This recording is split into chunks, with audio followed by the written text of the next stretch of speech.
a few minutes, before, maybe a few hours before we came on air, the Pentagon announced that it will be training Ukrainian technical crews in Oklahoma on the use, operation, and maintenance of the Patriot missile system. How impractical and how slow is this going to prove to be? Well, normally it takes 3 months of formal schooling for American soldiers to effectively master all the tasks that are expected of them to work on this very complex anti-missile system or anti-aircraft system. So I would think that for the Ukrainians, it might take a little bit longer simply because of the language barrier. But the point is, the way things are developing right now, I'd be surprised if they had much of a Ukraine to deploy to in 3 to 4 months. You know, I don't even know if it's lawful for the American government to train foreign troops at American expense on American military property. Do you have any, in your long career in the military, do you have any familiarity or experience with this, Colonel? A little bit. Obviously, with regard to Latin America, we've done this for decades. We actually established formal schools for it. The so-called schools of America used to be characterized in the most hostile terms by our opponents as having schooled most of the terrorists and so forth that they dislike. So no, this is nothing new. We've done this before. The CIA has done it for forever. My point is, I just don't think this is going to make much difference to the outcome on the ground in Ukraine. It simply won't. It's not going to happen fast enough. And then, of course, you've got to push everything over there, all the equipment. Then you have to provide lots of missiles. Remember, you shoot 2 missiles at every target. You could go through 1,000 missiles in Ukraine in a few days. So the Patriots that the Biden administration is sending are not there. And when they do, I assume they're in Germany. I mean, they're not in the U.S., but it's going to take 3 months before the Ukrainians are prepared to use them. Where's the war going to be in 3 months? In 3 months, winter will be a little bit behind us. Well, I think this is really the most important question today, because of all the information that's pouring into us right now. There's a great deal of information that the entire Ukrainian front facing the Russians in southern Ukraine is now severely weakened and in many parts simply crumbling. On average, the brigades that have been fighting the Russians in and around Bakhmut and surrounding towns, right now their casualties have reduced them to about 30% of their normal strength. 30% of the Ukraine normal strength. Ukrainian 4,000-man brigade. Wow. So if you're talking about 4,000 men, that means that you've lost 2,800. We're talking in the space of the last few months, 15, 20 brigades have rotated in and out. They've now had to disband some of these brigades and consolidate them with others. I mean, frankly speaking, it's not the perfect analogy, but I would compare it to the Army of Northern Virginia in the spring of 1865. They've simply been bled white. And they're now building what they hope will be effective defenses in a town called Kramatorsk, a line that is much further north and west from where they are currently. They may be able to retreat to it, but I think once the offensives begin, Ukrainians are going to find that their backs are up against rolling open terrain, which is the perfect killing ground for the Russians against the Ukrainians. So I think we're really coming into the end phase of certainly the war in eastern Ukraine. All right. So I know this is your field of specialty, which is tank warfare. The Ukrainians are still begging for tanks. The Chancellor of Germany has indicated he's willing to send German tanks to Ukraine. I don't know how easy it is for the Ukraine troops to operate German tanks, or if tanks are interchangeable, if the Germans are unique and requires a lot of training. However, he says he doesn't want to do that if German tanks are the only tanks in Ukraine. Hint, hint, he wants American tanks there. So a couple of questions. How practical or impractical is this for Ukraine troops to use German tanks? Is this the right time of year for tanks in Ukraine? And how crazy is the idea that the Americans would send tanks? Well, you know, my view is that we should have stopped this a long time ago. So obviously I don't support the idea, but ideally you want one type of tank. You don't want to have to deal with 4 or 5 different kinds of tanks, because truthfully, the sighting mechanisms, the firing mechanisms, the training that's required for each one is different. So I do understand the desire to stick with one. The Leopard tanks are more exacting in their demands on the crew. than on an M1 tank. M1 Right, so series. Leopard is American or German? No, the Leopard series tanks are German, and having been on both of them, they're both excellent tanks. Let there be no mistake about it. Of the two, I would choose the Leopard simply because it has a good diesel engine on it.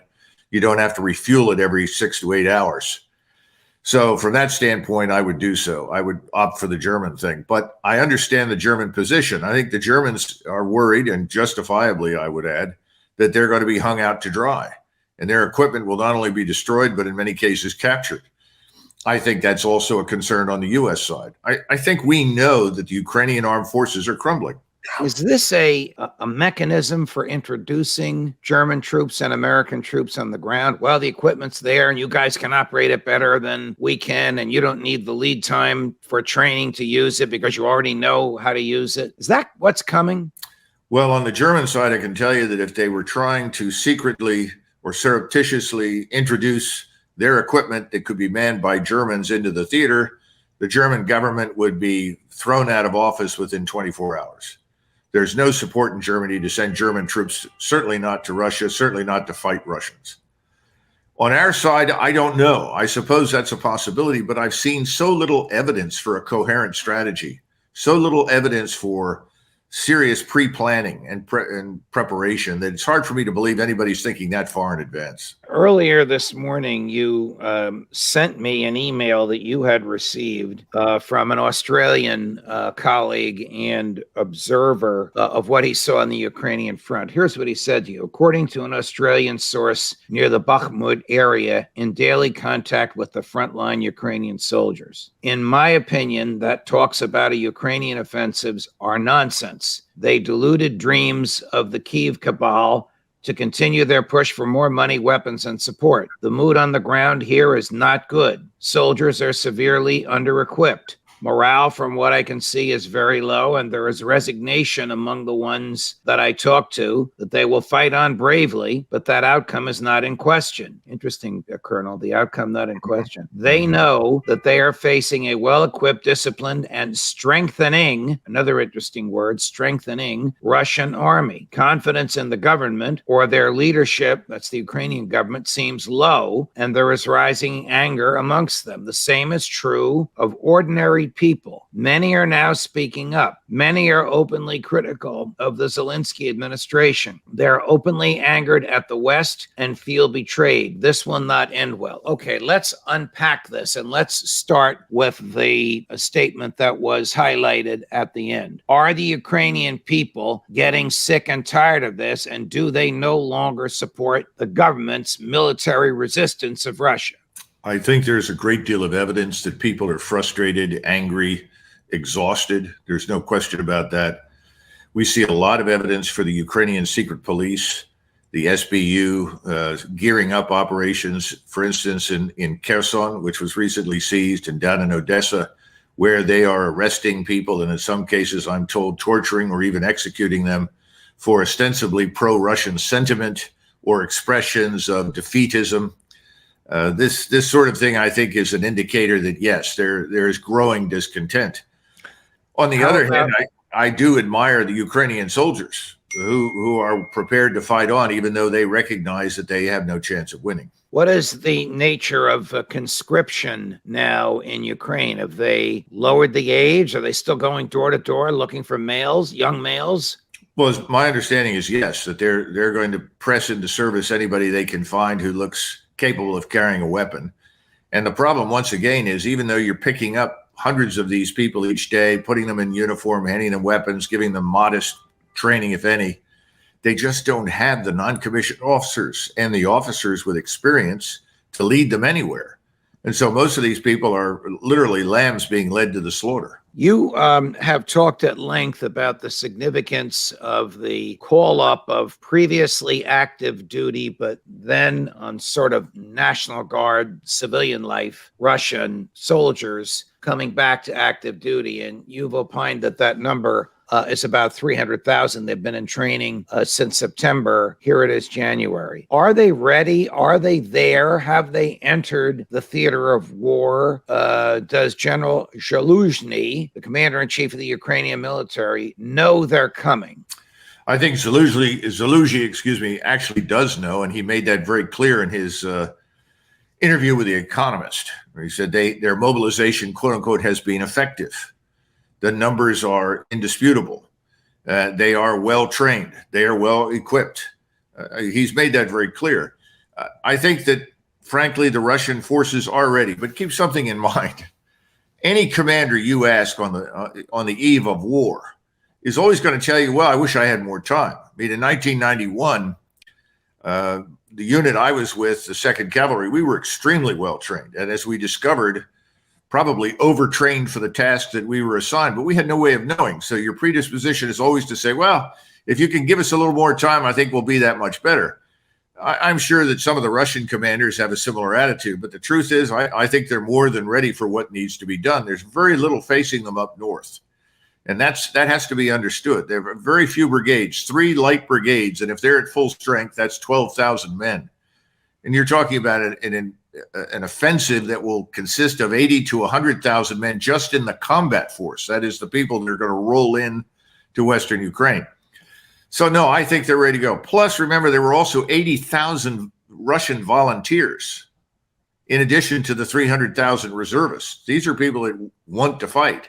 Oh, boy, you would never hear this in the mainstream media. 80,000 Russian volunteers? Yes. Why isn't that on the front page of the New York Times and the Washington Post, or even my buddies at Fox?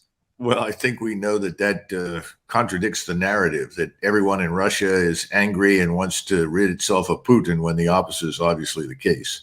How complex is this whole mess of the atmosphere and attitude of Nazism amongst the Ukrainians, their well-known reputation for financial and political corruption, the unwillingness of the United States to account for where the dollars go, the involvement of Ukrainian Americans and American banks in what's going on over there? Give us a handle on this. Maybe this is a little bit more diplomacy, skullduggery, intelligence than it is cavalry, but you have a better handle on this than anybody I know. Well, first of all, let's keep in mind that the corruption has its roots in the collapse of the Soviet state.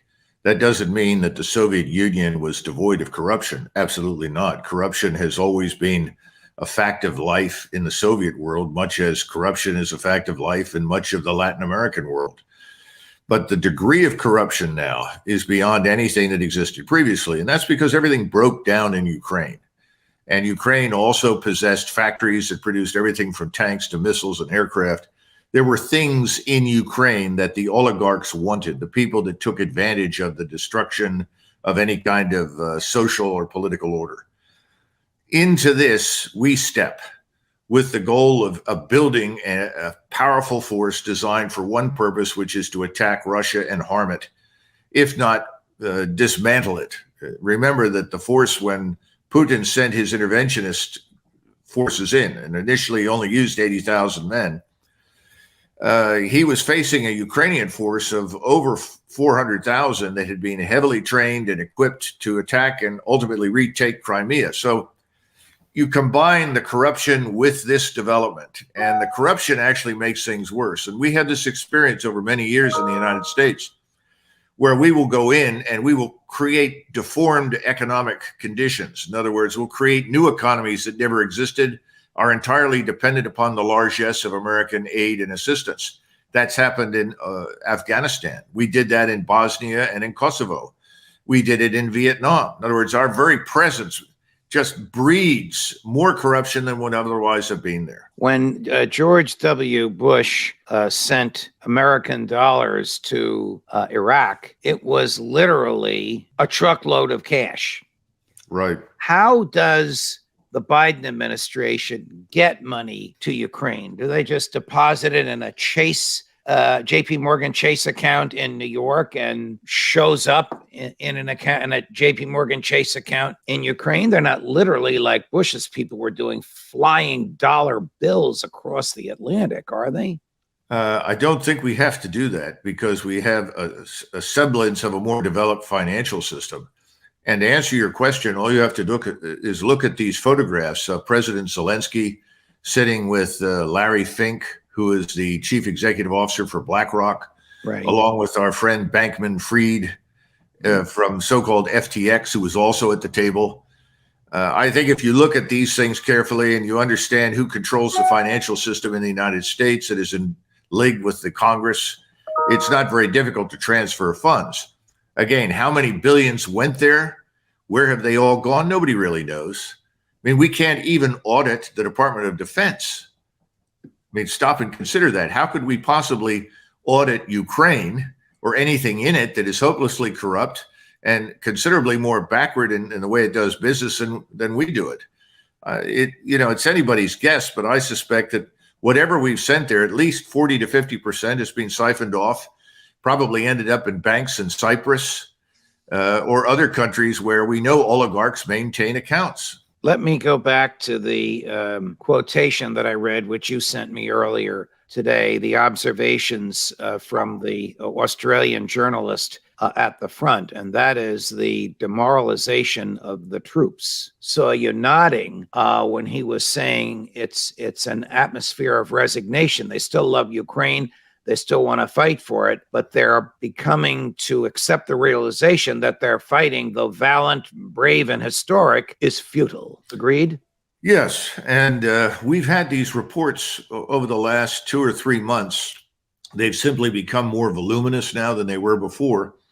And it's difficult for us. We live in the world, I would say, of Walter Mitty. Everyone in D.C. is some version of Walter Mitty. They live in a make-believe world, thousands of miles remote from reality. They're dictating the narrative. They're telling Zelensky and his friends the roles that they're supposed to play. None of it is connected to reality. I don't think any of it really was to begin with. I mean, anybody who thought that this would be a quote-unquote walk in the park, I think we've heard that before, was crazy. But I think what they did is they miscalculated because, again, Mr. Putin went in there with the understanding that they was going to try and do minimal damage and compel some sort of negotiated settlement. He was dead wrong. He had no idea the depth of hatred and hostility Washington felt for him and Russia. Now he knows it. Now the so-called sledgehammer is beginning to fall in selected locations. And the thing to keep in mind is that, again, the forces fighting the Ukrainians, in it, not just Wagner, which is quite frankly looks a lot like the French Foreign Legion, which, by the way, are mercenaries and they're also excellent soldiers, but also the Chechens and other forces that are down there. These are not the frontline forces. Now, we do know that the Russians have rotated companies and battalions forward to give them an appreciation for what it's like to be under fire so that they can see their enemy. That's a very healthy thing to do. We also know that they've sent their best commanders with the most combat experience up north to Belarusia. So those men will be commanding the advanced guards of these attacks that are coming in the future. So all in all, again, to go back to your original question, I think these reports are accurate. I think to some extent it's also reminiscent of the tragic position of the Tsar's army in World War I. Eventually, they just discovered that they could not prevail against the superior technology and capabilities of the German army. And so they finally threw in the towel and started to go home.